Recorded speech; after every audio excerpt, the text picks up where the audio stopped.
You're listening to the Out of Bounds Show, ESPN 105.9 The Zone. The SEC Insider Hit is presented by favorites.com. New auto rates, same great service. And you can find that at Farm Bureau Insurance. Get a quote in 4 minutes or less, favorites.com.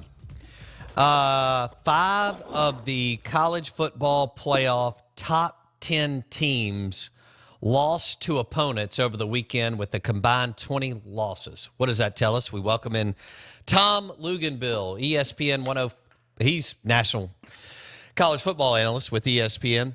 So, Lugs, the parity word, man, we started dropping that a lot in college football back in 05 and 06, and now it maybe it's always been there, but bigger and better than ever before. What does that tell you? 5 top 10 college football playoff teams losing to opponents with a combined 20 losses.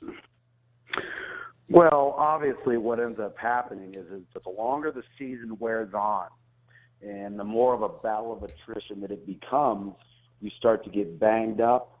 Maybe complacency sets in with some people. Your focus and your preparation wanes no matter how hard you try not to allow it to happen. The grind wears on everybody. And because there is such a narrow difference between so many of the top 15 to top 25 teams, that the teams that can somehow maintain that focus and that preparation and that grind and not have a drop-off, the longer the season goes, the more those teams are going to have a chance to either continue a win streak or upset a team that they're not supposed to play. So, listen, this is a lot of fun for college football right now. It's not a lot of fun for some of these coaches this past weekend.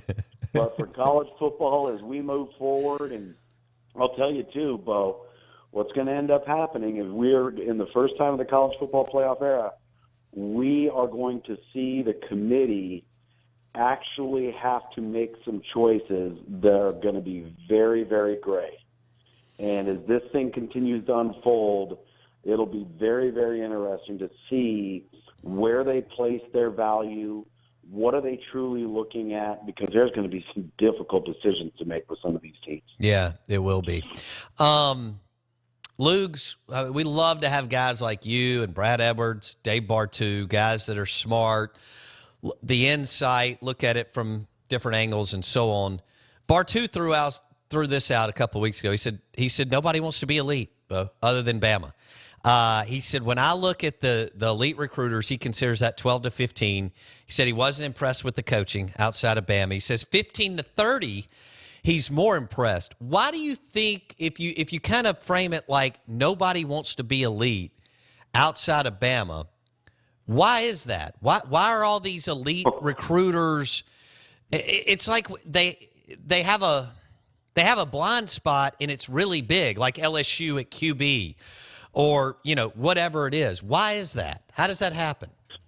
I don't know if I think it's fair to say nobody wants to be elite. I think every coach and every program worth their salt wants to go to the college football playoff each and every year. Of course they want to be elite. But I also believe that when it comes to recruiting, it's not just about the individual coaches. It's about the entire process as a whole. Where are you at? What are your resources? What is your budget? What's the perception of your program? Where are you located? There are a lot of factors that go into whether or not you can generate a consistent top 5, top 10 program year in and year out, and it's not easy. The challenge in recruiting is that you're making such a projection, and the positions that, for whatever reason, are at such a premium are also the positions with the smallest numbers. And Alabama and some of those guys, Ohio State, some of these teams have been able to load up on these positions that, in my opinion, are the difference between the elite and the great and the good. And I don't know if it's so much nobody wants to do it. I don't know if it's possible to be done at more than 4 to 6 places in the country year in and year out as it stands right now. Because there's a finite amount of talent, is what you're saying. Well, yeah. I mean, let's look at it this way. If somebody said, "All right, Wisconsin, why don't you want to be elite?" Well, let's look at Wisconsin. Player pool is poor in state. player pool is average in their immediate bordering states. They're in a bad weather climate. The perception of the program is strong, but it's not the perception that FSU or Ohio State or Alabama or USC enjoys. And they probably overachieve and do the best they possibly can year in and year out, and that's still going to mean that at times they're going to be 8-4. So are they not trying? Are they not striving to be great? Of course they are. But the reality is, a Wisconsin program, unless other people falter, is probably going to be a program that at its peak, is going to be in that 7-9 range most years. And if they were to happen to pop up and get in the top 4, top 5, great. But I think what you've got to accept with that, there's going to be most years where that's not going to happen. And that applies to far more programs than the ones that it doesn't apply to. I mean, we're talking about an Alabama, an Ohio State, a Clemson, a Florida State. Some of these programs, there's just a handful of teams that you can sit there and say have the ability to be elite. Tom Luginbill with the ESPN, excuse me, on the New Belgium Fat Tire Hotline. Okay, so which top 10 loss surprised you the most? The Auburn one. I thought that Auburn loss was really surprising. They played so poorly at quarterback. Shaun White did not play well. I didn't like their focus going into that game. The way they had been playing and the way Georgia had been playing, there's no reason for Auburn to lose that football game. I thought that one surprised me a little bit. The rest of them, listen, Iowa's a tough place to play. I don't know if you've ever been there, but Kinnick Stadium is a really difficult place to play. You're playing at night. A lot of Michigan teams don't play at night. Iowa got the best of them on the right night. And so that one surprised me a little bit, but I'm not overly surprised anytime Iowa jumps up and beats somebody because they're capable and they're so well coached. They really are. I mean, they don't even recruit in the top 40. I mean, it's just, wow. They can't. There's no players in their own state, in the state that they border. It's almost impossible. Yeah, that's really remarkable what Kirk has been able to do up there. And he's part of that Belichick tree, right, Luke's? Yeah, they were all in Cleveland together. Okay. That's and you know what's – hey, I get it. Some people get in a community, make a ton of dough. They love it, quality of life. But, man, he's been there a long time, Luke's, and keeps signing these big, multi-year contracts. So for somebody I'm sure that could have sniffed around in the NFL and some other bigger, maybe better programs where you can get players, he's decided to stay there. Tom Luginbill on the Out of Bounds Show. Luke, Shea Patterson, 23 points in the fourth quarter. Mm-hmm. His first start on the road, throws for over 300. They're down 21-6. They come back, score 23 points. I'm not sure if you got to see any of it, but just your thoughts on not only his first start, but his first start on the road at Kyle Field and to lead them from behind. Well, I thought he maintained his composure, and I did get to see it. And there were some faltering points and some shaky spots, but he never let it show. I don't think he ever let it take over his emotions, because I'm a firm believer with young quarterbacks. You can talk all you want about managing the game, but you've got to manage a young quarterback's emotions because they can get so caught up in the peaks and valleys of a game. And, hey, listen, here's the reality of the situation. He played his best football in the most important quarter of the entire game. And at the end of the day, that's all that matters. Yeah, he was fantastic, and that Ole Miss defensive line finally played up to their, I guess, recruiting ranking. Benito Jones, who we've talked to you about, he's out of Waynesboro. Boy, he's going to be special. Woo!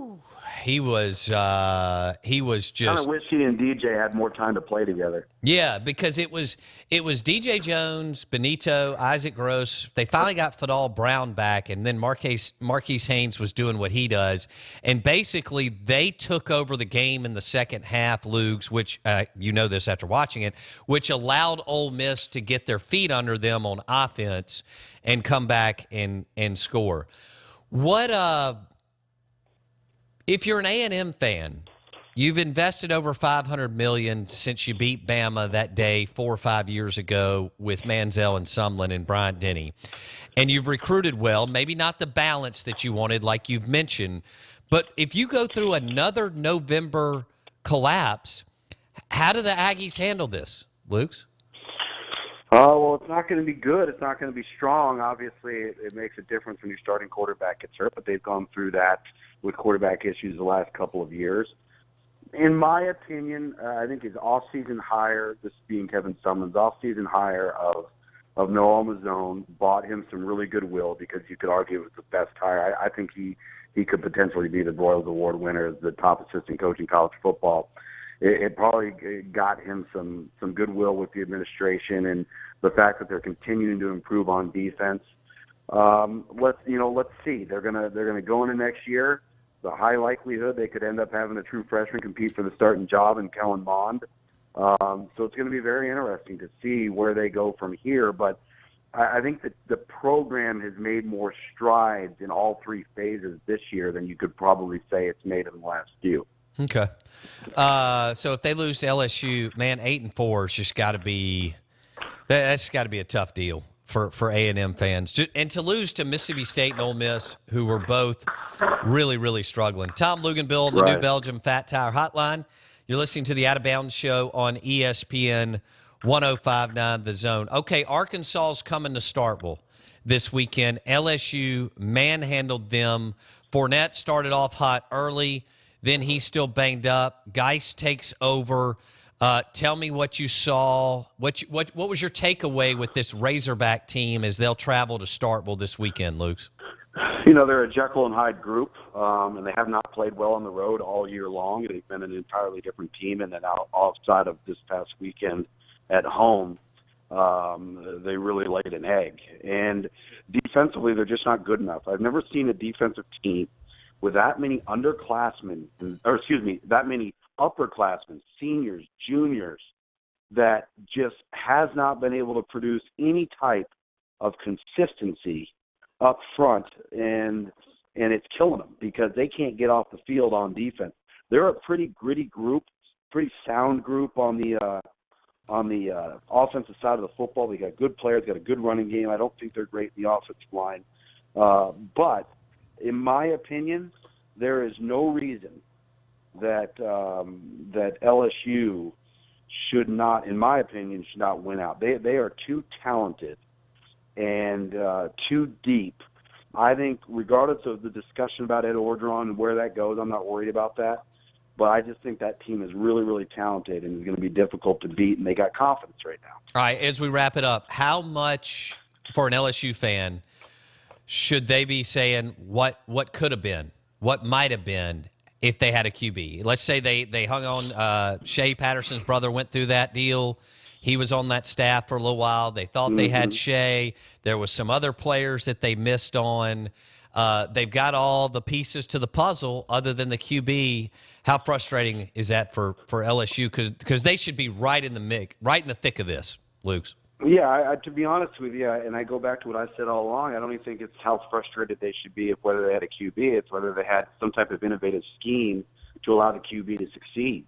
Let's not forget that Steve Ensminger now has taken over the offensive coordinator duties, and yes, they've added some wrinkles and things of that nature, but if there was this expectation that LSU was all of a sudden just going to change their entire offense in the middle of the year, that's not going to happen. They're still running the Les Miles offense with a couple of wrinkles here and there. It needs a complete overhaul. Whoever that's going to be at QB is going to be surrounded by great players, but I think the new coach, whoever's going to come in, however they're going to approach offense, has got to maximize the strengths and minimize and mask the weaknesses of the quarterback through scheme, and that can be done, and they have not done that in recent years. So, again, I don't think it's so much the quarterback. I think it's clamoring on behalf of LSU fans to get some innovation and some creativity on the offensive side of the football into Baton Rouge. There you go, your SEC Insider Hit with Tom Luginbill. Thanks, Tom. Appreciate it. All right, guys. All right, see you.